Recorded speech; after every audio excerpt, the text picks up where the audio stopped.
Nah, lanjut di nomor 8, perhatikan gambar gelombang selinki yang terbentuk selama 1 second berikut. Nah, di sini ada 4 pernyataan nih. Pernyataan yang benar berkaitan dengan gelombang tersebut ditunjukkan oleh nomor berapa. Nah, yang nomor 1, ini adalah merupakan gelombang longitudinal. Ini benar. Kemudian nomor 2, panjang gelombangnya 15 cm. Nah, panjang gelombangnya yang berapa gelombang dulu? Ini 15 cm-nya. Nah, di sini mungkin maksudnya malah panjangnya dari titik awal sini sampai di sini. Nah, padahal itu ada beberapa gelombang. Nah, kita hitung dulu. Gelombangnya ada berapa? Nah, pada gelombang longitudinal, satu gelombang, nilai satu gelombang itu sama dengan satu rapatan dan juga satu regangan. Nah, kita hitung. Ini berarti kan 1, 2, setengah. Berarti lambdanya itu adalah 2,5 gelombang sama dengan 15 cm. Berarti lambdanya itu adalah 15 dibagi dengan 2,5. Hasilnya 6 cm. Berarti yang nomor 2 ini salah.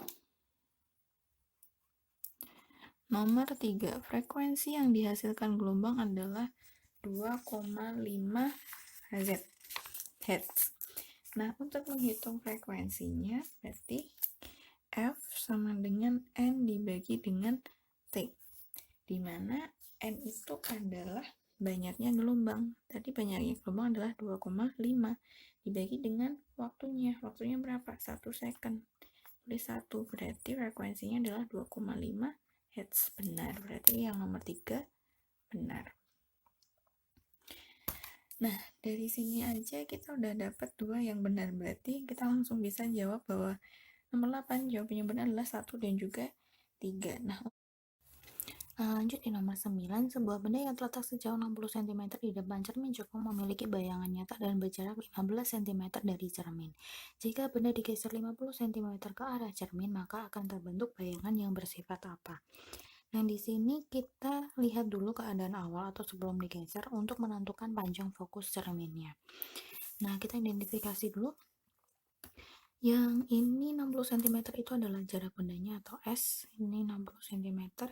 Kemudian jarak bayangannya kita simbolkan dengan S aksen sama dengan 15 cm. Nah, kita cari dulu fokusnya. 1/S sama dengan 1/S ditambah dengan 1/S aksen.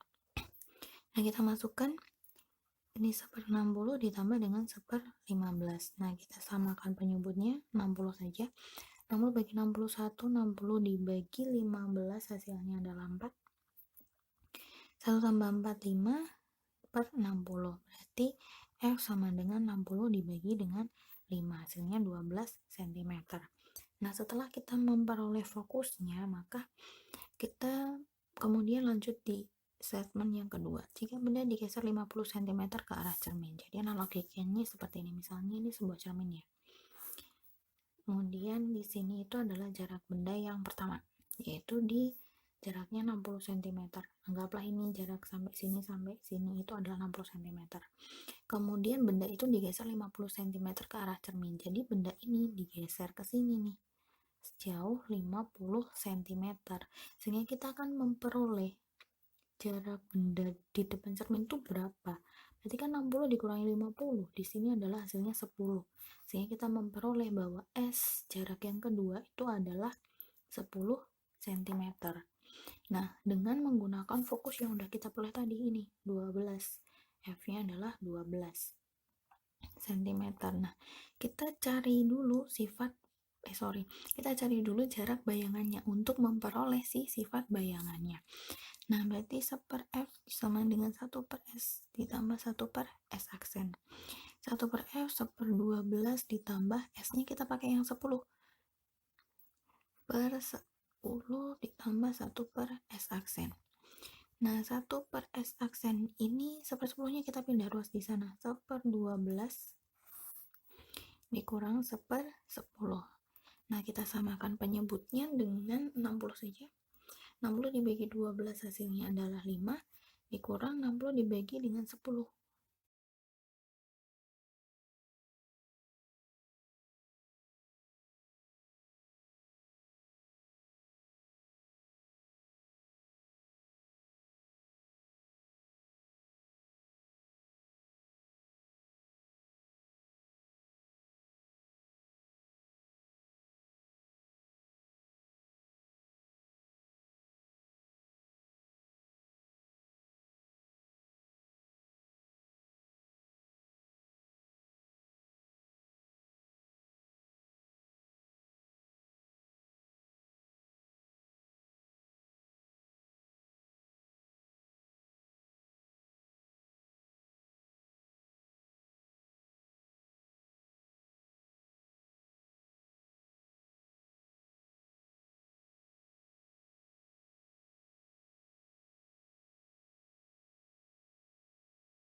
Nah, untuk di nomor 10, perhatikan gambar dua benda bermuatan listrik.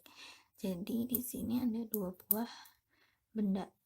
Jika muatan masing-masing benda adalah Q, gaya tolak-menolak yang dialami kedua benda tersebut sebesar F. Maka cara yang dapat dilakukan untuk memperkecil gaya tolak-menolak menjadi setengah F adalah berapa? Nah, kita ingat kembali mana persamaan F sama dengan K Q1 Q2 per R kuadrat. Nah, inilah yang nanti akan kita gunakan. Nah, untuk menyelesaikan ini kita cari dulu analisis dari nomor 1. Dari yang option A, sorry. Mengganti kedua muatan menjadi setengah Q. Berarti F sama dengan K dikalikan setengah Q kalikan setengah Q per R kuadrat. Berarti kita akan memperoleh setengah kali setengah. Hasilnya adalah 1/4. Nah, karena ini ada K, ada Q, R kuadrat itu adalah nilainya F. Berarti di sini kita langsung tuliskan aja F gitu. Nomor 2. Memperkecil jarak muatan menjadi setengah R. Jadi di sini F sama dengan K dikalikan Q kali Q per R-nya kita akan di setengah R dikuadratkan. Berarti K Q ini bisa dikasih 1, 2 boleh. Per setengah dikuadratin jadi 1/4. R-nya dikuadratin jadi R kuadrat. Nah, K Q per R kuadrat itu tadi kan nilainya F. Jadi kita bisa tulisin F per 1/4. Nah, ini berarti kita balik. Jadinya 4-nya yang di atas. Jadi 4F. Kemudian yang nomor C. Memperbesar jarak muatan menjadi 2R. Berarti F sama dengan K kalikan Q1 Q2 per jaraknya diganti 2R. 2R kuadrat. Sama dengan K kali Q1 Q2 per 2 dikuadratin jadi 4R dikuadratin R kuadrat. Sehingga ini menjadi 1/4 F. Kemudian yang D. Mengganti salah satu muatan menjadi setengah Q. Jadi kita tuliskan dulu F sama dengan K. Cuma salah satu muatan. Boleh Q1, boleh yang Q2-nya.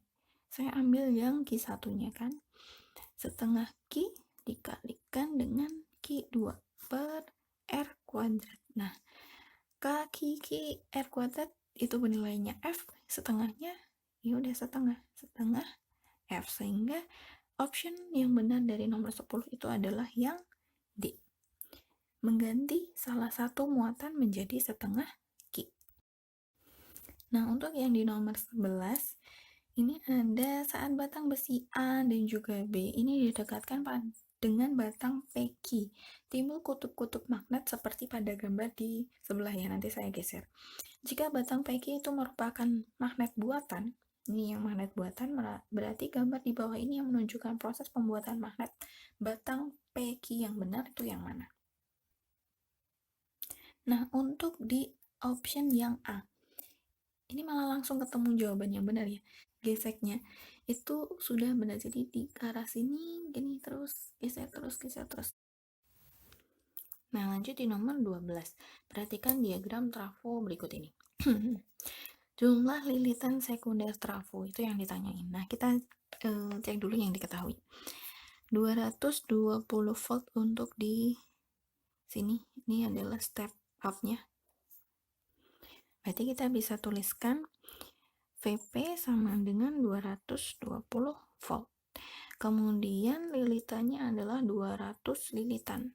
Nah, lilitan itu disimbolkan dengan huruf N. Karena ini di primer, kita tambahkan huruf P.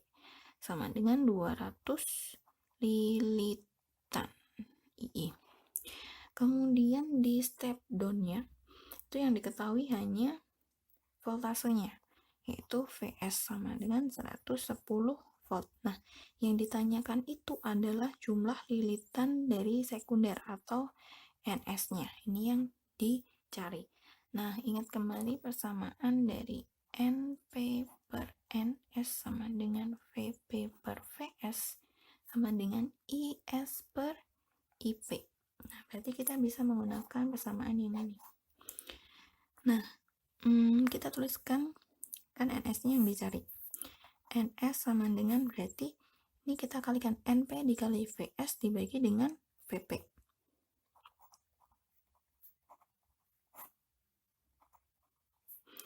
Nah, untuk lilitannya berarti 200 dikalikan VS-nya 110 dibagi dengan VP-nya adalah 220. Ini nah ini kita sederhanakan saja, 220 dibagi dengan 110 hasilnya 2.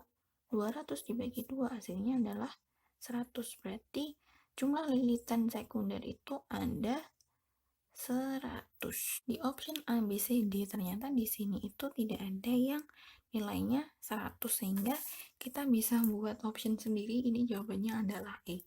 Mungkin kalau misalnya di ujian dia masuknya di kategori yang bonus kayak gitu ya.